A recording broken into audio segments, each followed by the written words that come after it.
मैं कुछ नहीं हूं, एक शून्य हूं। और जैसे ही ये शून्य कहेंगे नंदितेश, ये द्वैत दोनों ऐसे टूटेगा और अंदर सिर्फ एक आदमी होगा, और वो होगा कॉन्शियसनेस, चेतना, अद्वैत, कृष्ण, ज्ञान, खुदा। और पहली बार इनको एहसास होगा कि जब अंदर खुदा आता है तभी आदमी इंसान बनता है, और यही राम है।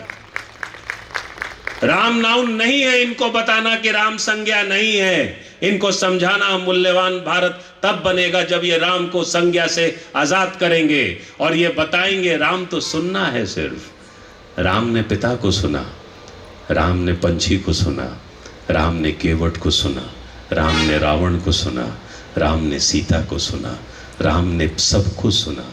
क्योंकि ये कौम सुनना नहीं चाहता नंदितेश, ये सिर्फ बोलना चाहता है। और जब सुनता भी है तो बोलने के लिए सुनता है।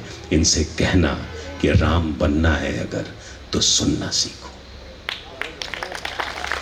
हमने कहा ये किसको सुनेंगे, पूछ लेना इन्हीं से कि ये किसको सुनेंगे, तब तो पता चलेगा कि इनकी तबीयत कैसी है। पूछना ये मूल सवाल Nanditesh. Thank you so much that you have asked a fundamental question. पूछना उस सभा में इनसे, सभी से पूछना कि ये सुनते हैं क्या किसी को। पूछना, वो तो गनीमत कहो कि भगवान मूर्तियों में है कि उधर से कोई कुछ बोलता नहीं। या गनीमत कहो कि वो मूर्तियों में है, इनको कोई कुछ बोलता नहीं, ये आंख बंद कर लेते हैं और कुछ भी बोल देते हैं, उधर से कोई रिस्पॉन्स आता नहीं, और ये कहते हैं आखिर बजरंगबली ही मुझे समझते हैं। कोई नहीं समझता। लेकिन जैसे ही ये घर आते हैं ये फला फला बन जाते हैं नंदितेश। ये इंसान नहीं रहे मेरे भाई, ये बदल गए। अब क्या मूल्यवान भारत पढ़ाओगे इनको? इनका मूल्य पता है क्या है? मैंने क्या, वो हाईवे पे जो जमीन का टुकड़ा है ना, ये पति पत्नी उसी का हिसाब किताब करते हैं कि लगता है 10 साल बाद ये हो जाएगा 1 करोड़ का। तो वो जो छोटा है ना दुर्योधन, वो सब सुनता है, वो सहता भी है कि सिंहासन मेरा है, और धीरे से आके कहता है पापा 3 मंजिला बना देना और इस पे किराएदार लगा देना। इनके पास बात का यही विषय है नंदितेश, ये अधूरे हो गए हैं। इनको सिखाना कि जब ये धर्म जाति पद छोड़ेंगे तो अद्वैत भाव में आएंगे, और जब अद्वैत भाव में आएंगे तो इनके मन में राम आएंगे, इनके मन में कृष्ण आएंगे, इनके मन में जीसस आएंगे, इनके मन में खुदा आएंगे, सब इनके मन में आएंगे। और जब मन में एक वो आएगा तो कौन गलती करेगा आप बताइए? तब असली प्रकाश होगा जिस प्रकाश की बात हो रही है। तब समझ में आएगा कि इस तरह के आयोजनों का मतलब आयोजन के बाद खाना खाना नहीं होता, इस तरह के आयोजन का मतलब जबरदस्ती आना नहीं होता, इस तरह के आयोजन का मतलब होता है कि अपने पिता और माँ को जीते जी महसूस करने की कोशिश करिए। पत्नी और पति एक दूसरे को महसूस करने की कोशिश करें। जब तक आप जिंदा हैं आप यकीन करें आपका सिर्फ एक काम है, और ये कि अपने फेलो बींग्स को महसूस करना। और ये महसूस अगर मंदिर मस्जिद गुरुद्वारे में मूर्ति कर सकती है तो इंसान क्यों नहीं? इंसान तभी महसूस करता है जब भगवान उसके अंदर आते हैं।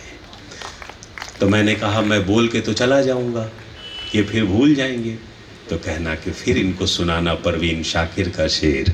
मैंने कहा कौन सा? बोला अरे वो वाला फूल वाला। तो मैंने कहा अच्छा वो सुना दूं? बोला हाँ अब ये सुनाना, समय आ गया है, वो स्थिर हो गए हैं, उनको सुना देना है कि खुशबू का क्या है हवाओं में बिखर जाएगा, खुशबू का क्या है हवाओं में बिखर जाएगा, मसला तो ये है कि ये फूल किधर जाएगा। तो सारी बात तो उस फूल पे अटकी पड़ी है नंदितेश। आपको पता है कोई बुरा नहीं होता, सारे अच्छे होते हैं, पर ये जैसे जैसे बड़े होते हैं उलझ से जाते हैं, इतने उलझ जाते हैं।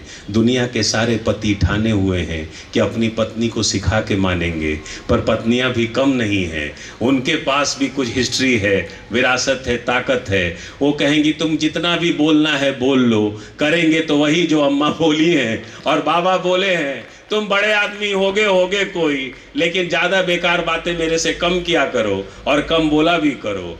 नंदितेश, उनको भी सिखाना कि पति पत्नी दो नहीं होते। मैं ठिठका, ऐसा क्या? पूछा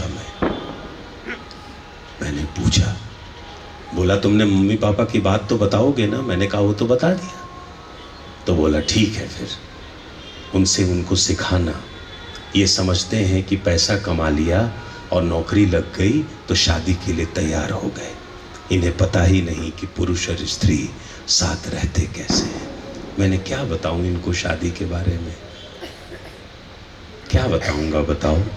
बोला मूल्यवान भारत की बात हो रही है नंदितेश। भारत सिर्फ एक से नहीं बनता, भारत संबंधों से बनता है। भारत इंस्टीट्यूशन ऑफ फैमिली से बनता है, भारत इंस्टीट्यूशन ऑफ मैरिज से बनता है, भारत पेरेंटिंग से बनता है, भारत एम्पैथी, सेंसिटिविटी, काइंडनेस से बनता है, भारत जीवन मूल्यों और एथिक्स से बनता है। तुम्हें बताना पड़ेगा नंदितेश, तुम साहसी हो, वो सुने या ना सुने, तुम्हें उन्हें सुनाना पड़ेगा। वहां बहुत से लड़के लड़कियां होंगे जिनकी शादी नहीं हुई, वहां बहुत से होंगे जिनकी शादी के सालों साल बीत गए, पर तुम यकीन करना जीवन की समस्या एक ही है। अकेले में उनसे पूछोगे कि अपने पति के बारे में कुछ कहिए, वो बोलेंगी बहुत ही अच्छे इंसान हैं, बस समझते नहीं है। तुम जैसे ही बोलोगे सारे मुस्कुराएंगे और तुम्हारी बात पर हामी होगी कि तुमने गलत नहीं बोला, सही नब्ज पकड़ा है नंदितेश। और यही बात जब पुरुषों से तुम पूछोगे तो वो कहेंगे वो थोड़ी बातें ज्यादा छिपाते हैं, वो चुप हो जाएंगे, वो बोलेंगे अरे कुछ नहीं। फिर पूछना उनसे कि आप जरा बताइए पत्नी के बारे में, बोलेंगे ठीक ही है, अरे छोड़िए सब बातें, सब अच्छा है। नहीं, फिर पूछ डालना, छोड़ना नहीं, फिर पूछ डालना कि बताइए पत्नी के बारे में। वो बोलेंगे अच्छी हैं सर, बहुत ही अच्छी हैं, बहुत सीधी हैं सर। तो बात ही नहीं समझती हैं सर, एक ही बात को इतिहास में पकड़े रहती हैं और उसी का एग्जाम्पल देते रहती हैं बार बार कि तुमने 1977 में ये बोला था मुझे, 82 में ये बोला था, 98 में ये बोला। अब मैं समझ ही नहीं पाता हूँ कि इनका जवाब कैसे दूँ। लेकिन वो पत्नियाँ, बैल ने बोला, जो मौन रहती हैं, पुरुष मूर्ख ये समझता है कि उसे कुछ कहना ही नहीं है, क्योंकि वो मौन हो गई। वो हर बात पे हाँ बोलती है। वो ये समझता है कि वो अपनी पत्नी को सबसे ज़्यादा समझता है। वो ये नहीं समझ पाया कि पत्नी ने कहना ही छोड़ दिया, बोलना ही छोड़ दिया। वो समझ नहीं पाया। मैंने पूछा मेरे भाई जल्दी बताना फिर करूं क्या? तो कहना उनको नंदितेश कि भारत मूल्यवान तब बनेगा जब पति पत्नी का संबंध शारीरिक नहीं भावनात्मक होगा। बजाइए ताली आप इस पे, ये साहस की ताली है। उनको बताना कि यंग जनरेशन तभी समझेगा द इंस्टीट्यूशन ऑफ मैरिज क्या होता है जब पति पत्नी का संबंध इस शारीरिक संबंध से आजाद होगा। जब एक आदमी फैसला करेगा कि जो मेरी पत्नी है वो हड्डी नहीं है, वो भाव है, वो इमोशन है, और यही भाव पत्नी में रहेगा अपने पति के लिए कि मेरा पति कोई पद नहीं है, कोई पैसा नहीं है, वो भी एक भाव है। और जब दोनों का कुंभ होगा नंदितेश, तो बच्चों की डुबकी लगानी तो बनती है फिर। और जो बच्चे डुबकी लगाएंगे वो शानदार इंसान बन के नजर आएंगे। तो मैंने कहा कहीं वो लोग शर्माए मेरी बात पे तो शर्माने देना, वो घबराए तो घबराने देना। तुम मत घबराना नंदितेश, तुम शिक्षक हो, तुम सच बोलोगे, तुम झूठ नहीं बोलना। तो मैंने कहा 2 लेवल पे तो भारत बन गया। गांधी का द्वैत भी गांधी का अहिंसा और विवेकानंद का द्वैत भी स्थापित हुआ। इन बच्चों का क्या करना है? 3रा लेवल, कुछ नहीं करना है नंदितेश। इन बच्चों का क्या करना है? जब बच्चे घर में हो तो उनको कुछ बोलना नहीं, करके दिखाना। मतलब ये कि तुम उनसे कहना चाहते हो पढ़ाई करो, खुद पढ़ना। मैंने कहा अरे ये कौन पढ़ेगा? अरे ये तो बड़ा डिफिकल्ट वाला पार्ट आप सिखा रहे हो, कौन करेगा ये? देखो नंदितेश, द्वैत की बात नहीं है, यह द्वैत की बात है। किसी माँ को यह अधिकार नहीं और किसी पिता को यह अधिकार नहीं कि अपने बच्चे पर शासन करे। You cannot govern your kids You are the gardener of your plants, and the gardener has no right to abuse the plant because they own the plant.